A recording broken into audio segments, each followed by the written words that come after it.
This is kind of interesting. I can now see what I couldn't see before. There's the drain pan. And where it's broke at. I don't know how this happened. But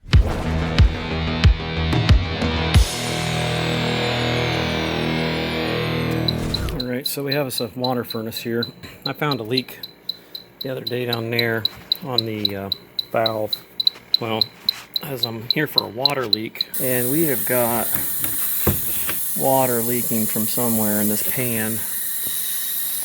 It is leaking on the pan though, and the drain line is clear. Need a new pan. Pan's got an issue, and that coil does not come out with the pan in the place. I'm looking really closely at the back there now that I've got a lot of water in there because it wasn't running in the air conditioner before. And the coil has oil on it, but when you get right over in here, you can tell there's something there. It'll get faster here in a minute. Here's it somewhere in this area right here, and it could be like 3 rows over. Going in the back side, and you got a little bit better hit on it.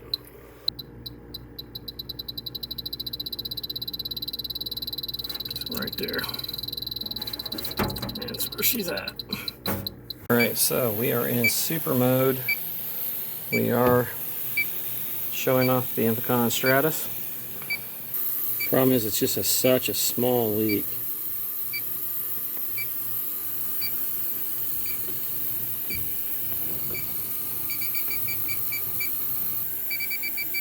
That's where that dent's right here that I had from the H10. If I go slow, it's almost worse. If I go a little quicker, it seems like it picks it up better. There we go. Fingers are off of any buttons, just so you know. There's a button, a vent on the back. You gotta make sure you don't put your finger on it. But there's picking up a little something up here in this top that I wasn't getting with the H10.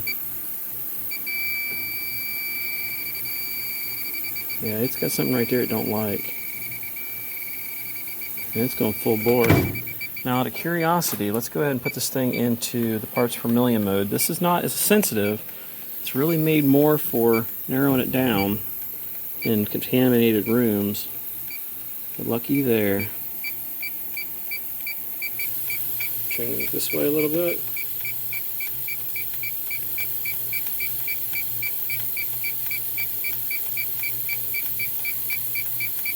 Coming this way a little more. I think I go back forward a little bit. Now you tell me that ain't precision. Boom, baby. I am happy camper. Now granted, you gotta remember that was doing it really taking your time. So I mean, if you got, once again, I seen oil there, and that's the reason why I stopped. H10 is a great detector, but these people that like to hate and say that it's the only good one out there, I'm sorry, but you've seen how hard of a time I had finding it with the H10. Now see, when I scanned for leaks the first time, I scanned over here. I did not scan the other side of the coil, but I am hitting something over here. There it is. Just, you know, but if I was going like this, well, hell, I even hit it that way. Yep, look at that.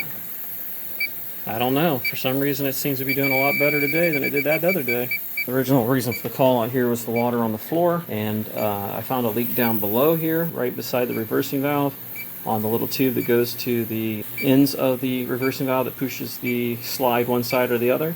So I fixed it on that. I figured, well, it was low on refrigerant.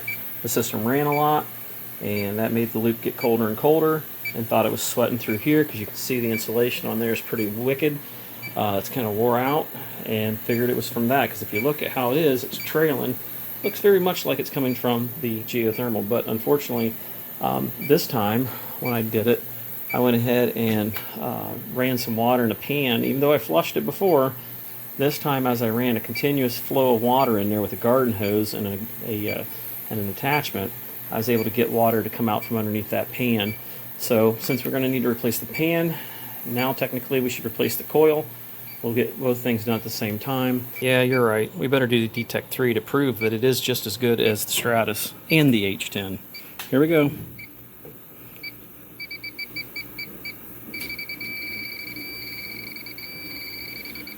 It's actually doing better than the Stratus, especially when you know where to look.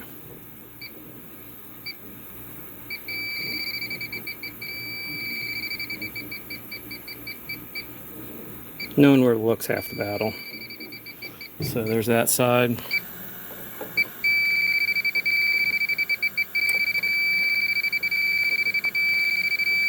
There you go. Don't be hating.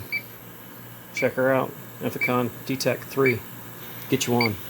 Alright, so we're back to replace this evaporator on this water furnace. We've got all the screws taken out of the coil around the edges, all around through there. We're finishing up a recovery. We're using our valve core depressor tools there to speed up the recovery, which is able to recover this whole system in under 9 minutes, which ain't bad. We're going to go ahead and get these electric strips probably moved out of the way, and we got to get this evaporator out of here. Power is off, which we have 100 amp circuit feeding these strips, so you definitely wouldn't want to forget that.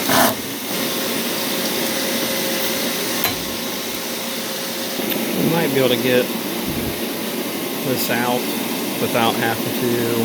Yeah, I think we're going to still have to pull the blower. It's been a while since I've done this. As you can see, the strips are kind of a pain in the butt. This is a poor design. Had quite a few of them burn off the back there. They use that Molex plug. This is a horrible design. So you can see I've had to redo this crimp-ons there on the wires. Those all burned off once already.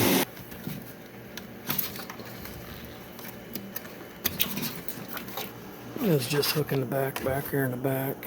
You got little edges there and some 3/8 and the bolts in the front. It just falls right down.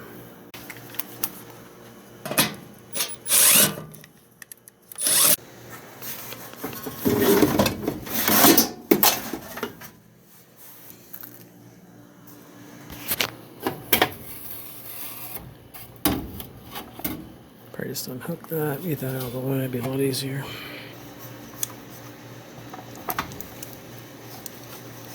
Alright, our new coil here is aluminum, so it shouldn't be damaged by the things that are floating in the air.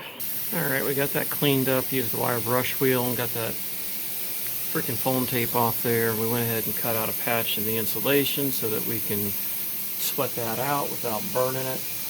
Then we'll glue it back into place.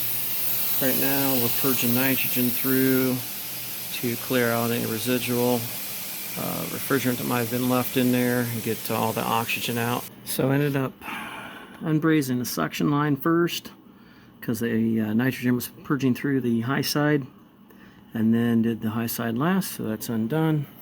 Coil is loose and looks like we might be able to pull this thing out, possibly. Okay, we're going to go ahead and lean this down, pull that loose, and lay her down like that. That should give us a little more room to lay the coil sideways and to pull it out. There's no good place to mount the camera, so you're just going to have to deal with the fact that I can't record it while I do it. This is only like probably the 15th one I've done, so it's pretty common. The machine is older, but for you guys that don't know what geothermal is or haven't priced one, you know why they would just go with the coil. This is a 410A unit, and everything else is in pretty good shape. This is kind of interesting. I can now see what I couldn't see before. There's the drain pan, and where it's broke at. I don't know how this happened, but that's snapped off from the side there. and broke at the back. So, and you can see the oil. It's definitely been leaking. That's not just water. Slide that turd right back in there. Nice and simple.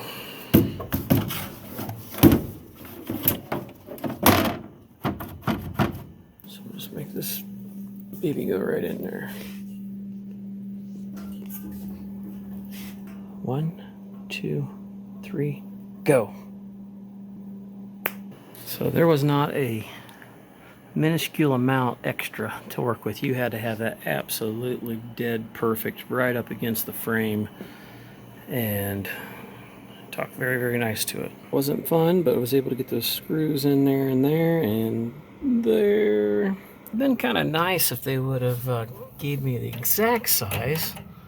So this right here is 1/2 inch and this is 3/8.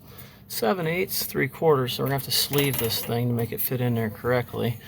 But it appears it's the right coil and everything, so just must have been one coil can do more than one thing, I suspect.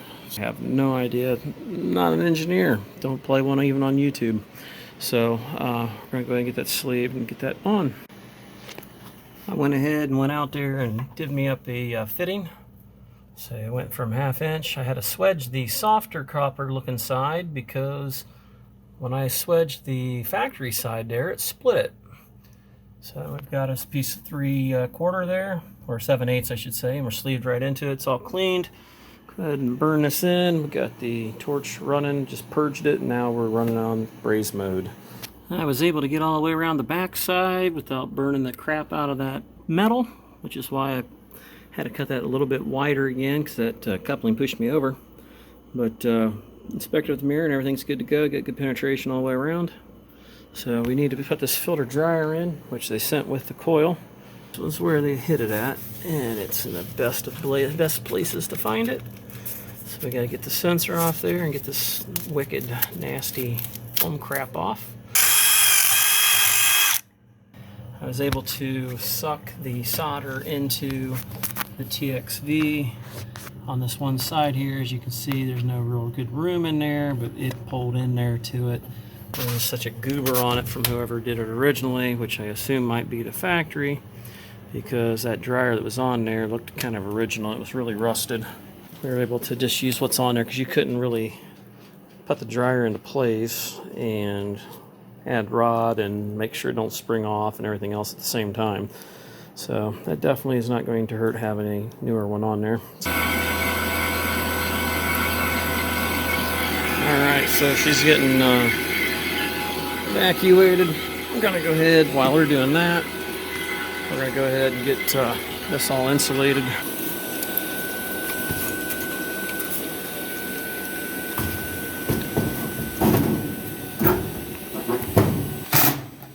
Got the electrical back in there.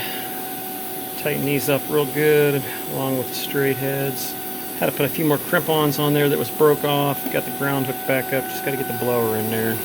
You cannot put that blower in there thin and then turn it sideways like it needs to go. You literally have to put it in sideways, or you'll bend the fins up on your coil there.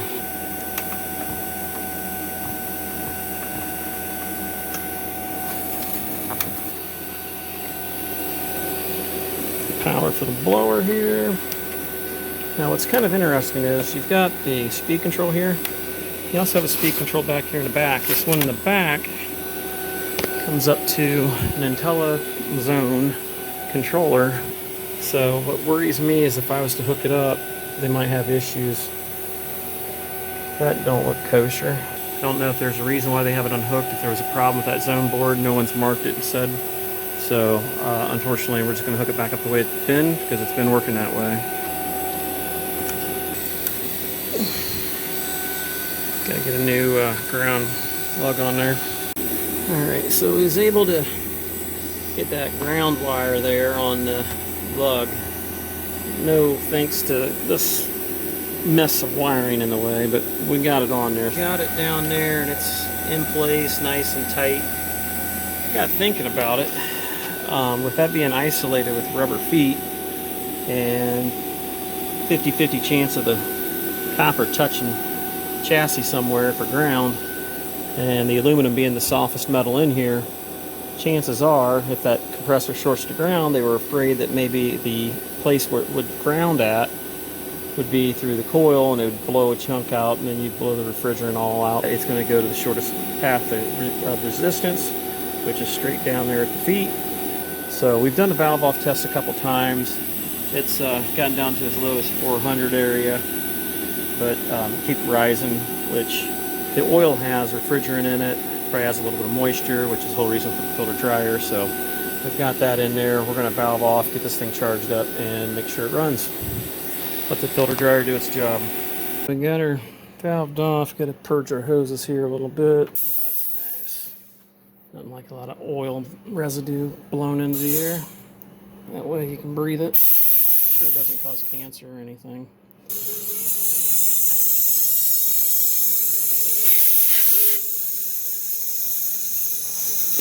We used our valve core tools along with the valve core depressor tool to speed it up, because I don't have a max tool that's like stupid moronic prices that I will not pay for. I love tools, but I'm not spending $400 and some for some homemade looking tool. So I got the power on it and my thermostat was dead. So I had to go check in here. The plug that we plug into the back there is exactly the same plug they used on the blower motor to power it. They both come from up here in the distribution block. I got this backwards. So if you ever have a time where you do some work and you have no control voltage, check that plug. It's easy to do it backwards. These are all kind of, as you can see, a fluster mess of wiring. Alright, so my thermostat's up there blinking like a madman. Come down to the zone panel, it's got a fault. It's never just as easy as changing a coil. It always turns into more, which is why I always quote a little extra time. Because it never fails. This is what ends up happening. And, you know, this is I can tell you right now, it's an ECW board. There's no way this is, you know, Waterfurnace didn't make their own. We held the reset button for quite a while, and it erased it. Zone 1 and 2, which is only 2 zones, is calling. Got a cooling call. Right there goes my compressor, I think. There goes the water circulators for the loops. There goes the compressor. Since that is probably powered off the unit, and this only powers the damper motors, which is a possibility. Not sure. Nope, there goes the flipping fault again. You know, the only thing it could be is the ECM motor. Maybe that does need hooked up. Maybe it was hooked up. I don't remember. I'm pretty doggone sure it was laying in the back. So let's go ahead and hook it up. All right, got that out. Let's go ahead and hook this thing up, see what happens. See if it controls it. It might have been wire tied up in there. Like I said, it's a big old freaking mess. Blower runs and it controls it, and great. I'd rather have this decide that the fan needs to speed up and slow down when it's in first stage, second stage, opening 2 zone dampers versus 1. I mean, it would make more sense. This is kind of surprising that it has that built into it. I've never seen a zone damper board that controls the blower motor like that. First one for me. I'm used to carrier communicating and just regular ECW style. The blower just came on, so that controller must work. We're above freezing, so that's a good thing. So far, we're still running. If you look right there, speed 5, which is kind of kick butt. We are running Y1, Y2 on both zones, and it's calling on both things, so I'd say we probably were having an issue with it reading the thing. I wasn't paying close enough attention, obviously, so that was my fault. Luckily, it wouldn't hurt anything by, you know, not feeding it from that particular one. I mean, I hook it back the way the factory had it originally, so it appears to me we're on the right track now. There's no duct sensors on this thing to tell it whether or not it's getting too cold. Okay, so we were 74.6 on the one on the return, and we are running about 52 there, so 62, 72, that's 22 degrees, 23 degrees area. And in the past we were running about 20 degrees, so it's right in line with what it's done in the past. So that's what I had back in July of 2018. Yeah, repaired it, reversing valve, high side pressure tube, recharged with new refrigerant. And then today we have the coil, which I found when I came back because it was still leaking water because the drain pan was bad. So the drain pan was bad. I ended up noticing the oil in the coil this time again. I noticed it the first time, scanned it, but I scanned it rather quickly. Didn't see nothing. This time I checked it a little more carefully. I hit it with the H10 first, got the leak just barely, hit it with the Stratus, got it with D-TEK 3, condemned it. As you can see, the coil has streaks in it. Got them a quote on a new one. This one's got the aluminum coil. This is obviously country water, so they do have a touch of sulfur, which is the reason why they have CPVC plastic pipes instead of copper, plus just the age of the house, they don't have PEX, otherwise they'd be at PEX. And so otherwise we're running pretty good. Everything looks fine. I'm going to run it in reverse here, so that way I know that my TXV is feeding correctly in both directions. So let's go ahead and do that real quick. That's why I like testing it in cooling mode first. I will just rip off one of the leads for the reversing valve like that, and we will make sure the pressures are reasonable, and if so, we are good to go. We blew out the drain line here real good. Got everything insulated back here in the back. We got that all wrapped up. I do want to scan that one joint back here just to be certain. I mean, I sprayed it for bubbles, but I didn't like not being able to add braze rod to it. But to be able to hold it and do everything at once just is not very easy. So in heat mode, we're not extremely one way or the other, which is good. I'm happy with that. Go ahead and flip it back to cooling. And by doing that, we don't have to fool around with the thermostat delays and all that garbage. Just makes it so much simpler. This does have a superheater loop that goes up and over to the water heater, and basically it's free hot water for when they're in whatever mode, if there's an abundance of it. Make sure we don't have anything vibrating, that all of our tubes are good. Go ahead and dump what we have back into the system and get out of here. So, alright guys, that's going to wrap this one up. Make sure you check out the Facebook group and Instagram. If you would, you enjoy these, I like to see thumbs ups, so if you would, hit the thumbs up. If you didn't, hit a thumbs down. Doesn't make a difference to the channel, it just hurts my pride. So other than that, till next time people, we will catch you on the next one.